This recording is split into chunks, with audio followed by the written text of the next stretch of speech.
दोस्तों, आपका स्वागत है फिर से एक बार किस्सा कहानी में। और मैं हूं मान सिंह, आपके लिए लेकर के आया हूं आज एक बहुत ही चर्चित और प्रसिद्ध फेमस कहानी, पूस की रात, जिसको लिखा है प्रेमचंद जी ने। आप लोगों ने कहीं ना कहीं इस कहानी का नाम तो ज़रूर सुना होगा। तो आइए बिना ज़्यादा टाइम लिए ये कहानी मैं स्टार्ट करता हूं। और आप लोगों ने अगर चैनल सब्सक्राइब नहीं किया है तो प्लीज़ कृपया कर लीजिए। इससे क्या होगा कि आप लोगों तक मेरी कहानियाँ आसानी से पहुंच जाया करेंगी। इसमें आप लोगों का कुछ नहीं जाएगा, लेकिन मेरा बहुत कुछ भला हो जाएगा।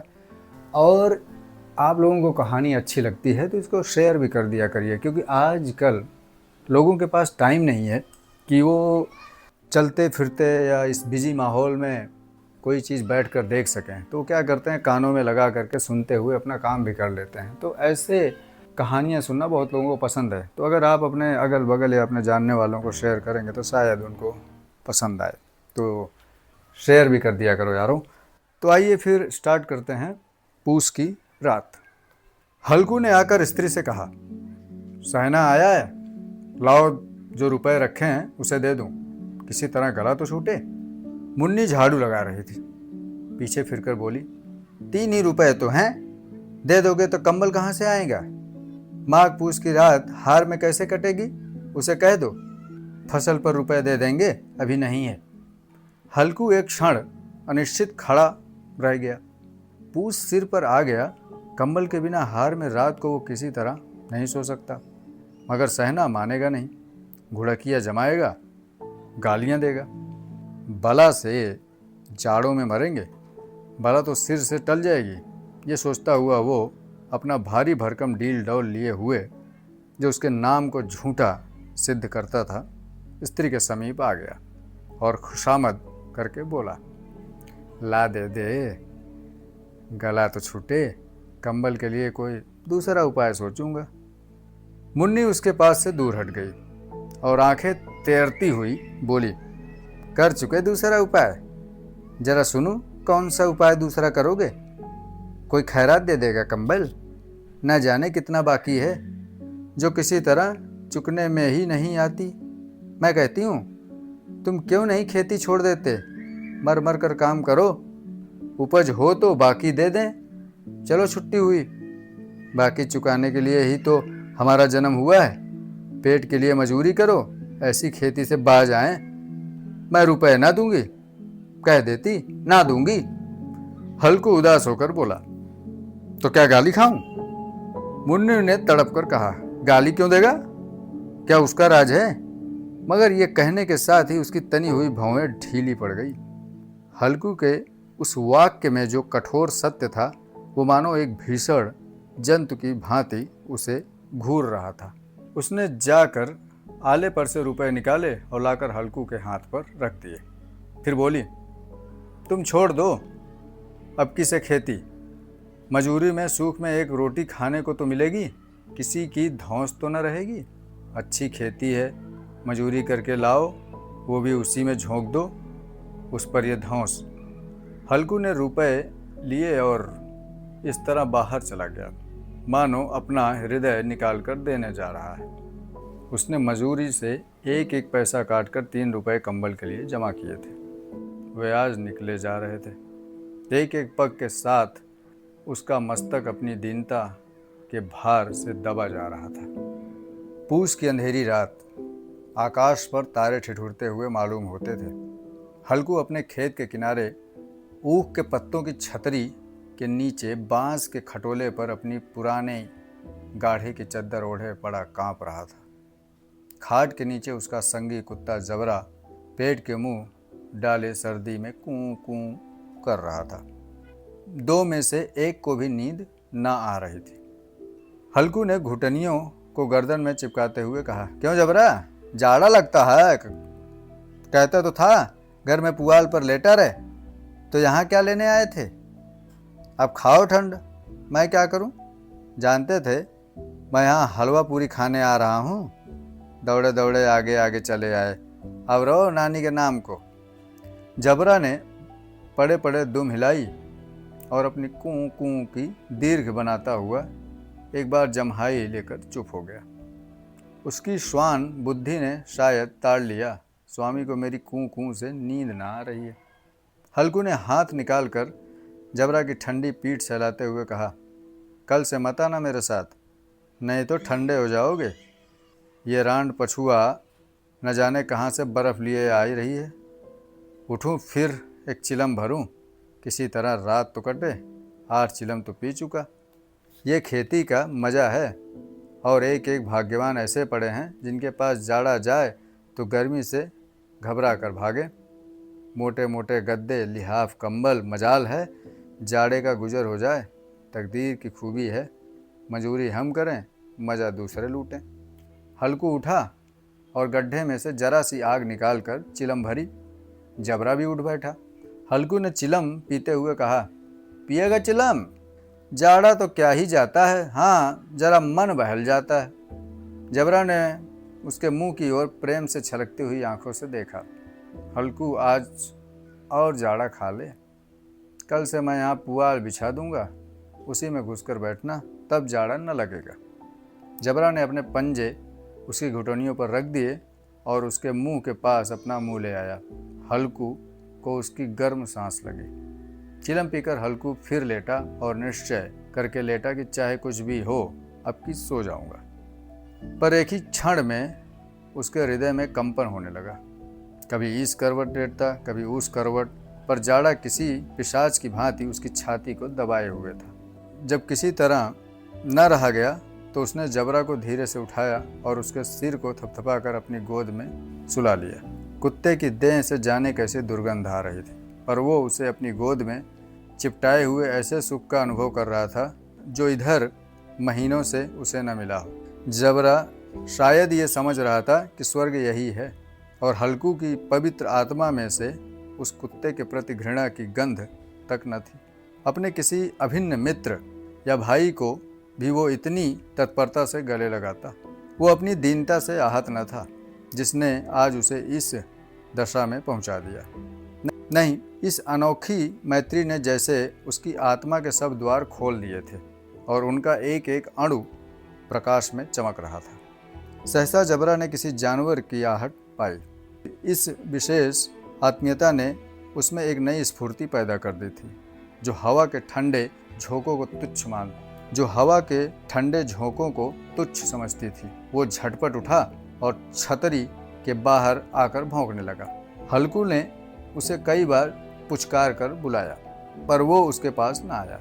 हार कर चारों तरफ दौड़ दौड़ कर भागता रहा। एक क्षण के लिए आ भी जाता तो तुरंत ही फिर दौड़ पड़ता।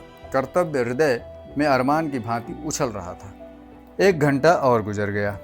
रात ने शीत को हवा में धधकाना शुरू किया।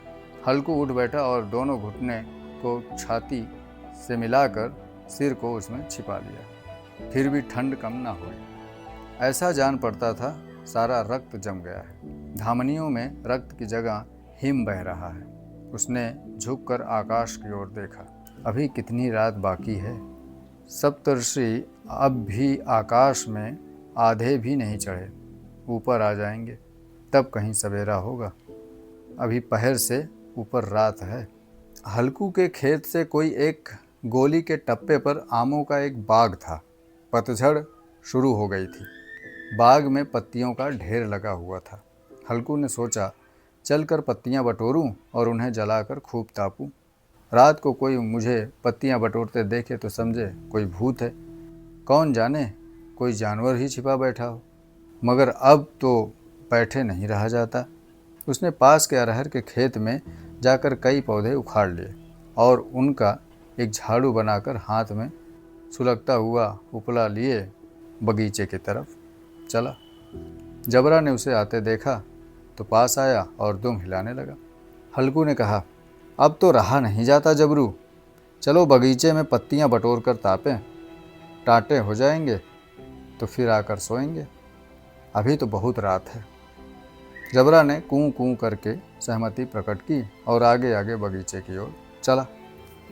बगीचे में खूब अंधेरा छाया हुआ था और अंधकार में निर्दय पवन पंक्तियों को कुचलता हुआ चला जाता था। वृक्षों से ओस की बूंदें टप टप नीचे टपक रही थी। एकाएक झोंका मेहंदी के फूलों की खुशबू लिए हुए आया। हल्कू ने कहा, कैसी अच्छी महक आई जबरू, तुम्हारी नाक में भी तो सुगंध आ रही है ना। जबरा को कहीं ज़मीन पर एक हड्डी मिल गई थी, उसे चिचोड़ रहा था। हल्कू ने आग ज़मीन पर रख दी और पत्तियां बटोरने लगा। जरा देर में पत्तियों का ढेर लग गया। हाथ ठिठुरे जाते थे, नंगे पांव गले जाते थे और वो पत्तियों का पहाड़ खड़ा कर रहा था। इसी अलाव में वो ठंड को जलाकर भस्म कर देगा। थोड़ी देर में अलाव जल उठा। उसकी लौ ऊपर वाले वृक्ष की पत्तियों को छूकर भागने लगी। उस अस्थिर प्रकाश में बगीचे के विशाल वृक्ष ऐसे मालूम होते थे मानो उस अथाह अंधकार को अपने सिरों पर संभाले हुए हों। अंधकार के उस अनंत सागर में यह प्रकाश एक नौका के समान हिलता मचलता हुआ जान पड़ता था। हल्कू अलाव के सामने बैठा आग ताप रहा था।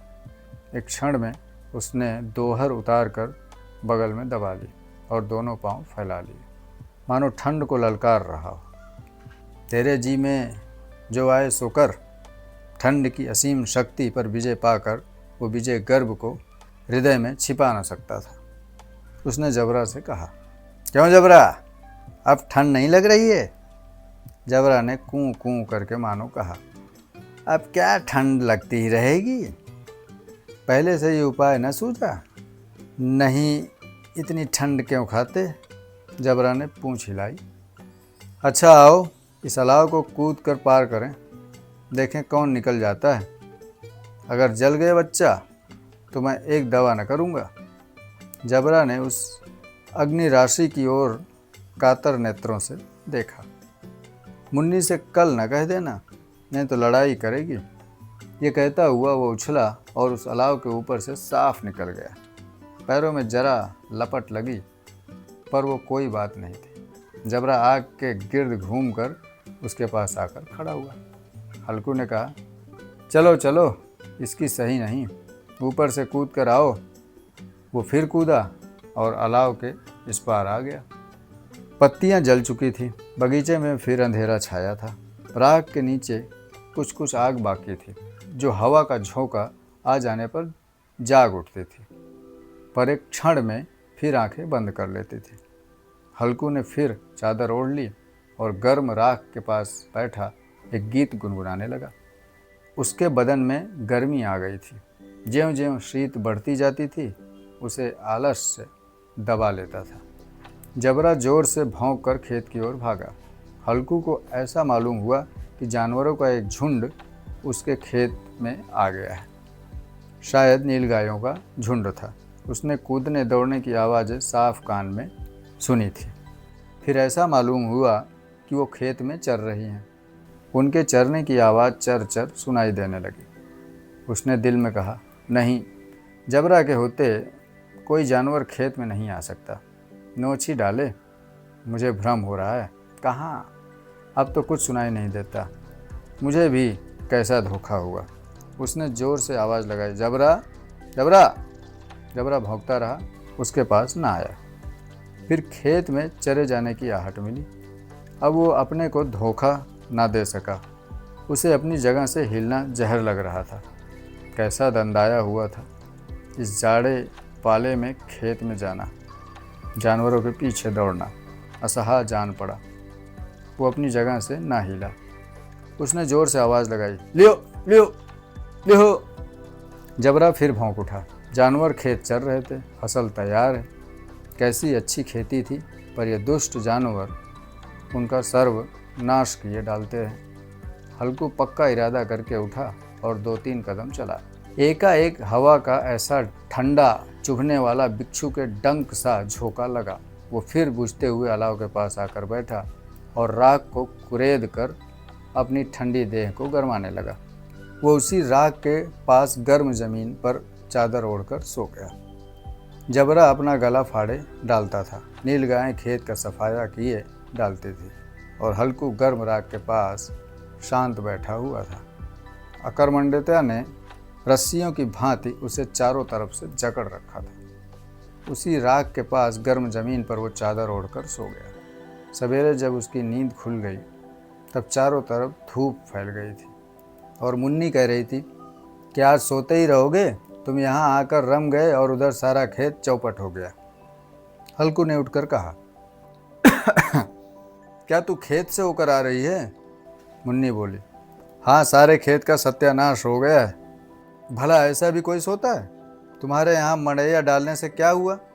हल्कू ने बहाना किया, मैं मरते मरते बचा, तुझे अपने खेत की पड़ी है? पेट में ऐसा दर्द हुआ कि मैं ही जानता हूँ। दोनों फिर खेत की डांड पर आए।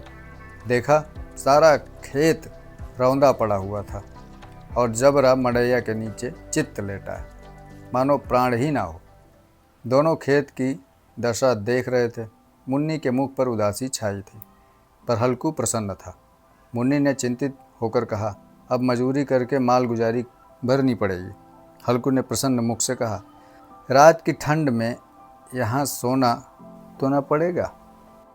तो मतलब ये हल्कू के मन के अंदर जो मुस्कान थी वो खेत चरे जाने की नहीं थी, रात में यहाँ आकर फिर से न सोना पड़ेगा इसकी थी। तो कहीं ना कहीं ये पूस की रात एक मज़ेदार कहानी है। प्रेमचंद जी ने बड़े डीप थॉट के साथ इसको लिखी थी उस समय में। दोस्तों, ये थी पूस की रात। आप लोगों को पसंद आई होगी तो शेयर ज़रूर करिएगा और चैनल को सब्सक्राइब कर दीजिए और अपना ख्याल रखिए। मस्त रहिए, स्वस्थ रहिए और कहानी सुनते रहिए। तो दोस्तों, ये कहानी कैसी लगी कमेंट बॉक्स में लिखकर ज़रूर बताइएगा और शेयर ज़रूर करिएगा और इसी तरह किस्सा कहानी को अपना प्यार देते रहिए। तो मिलते हैं अगली कहानी के साथ फिर से जल्दी। अपना ख्याल रखिए, स्वस्थ रहिए, मस्त रहिए। धन्यवाद।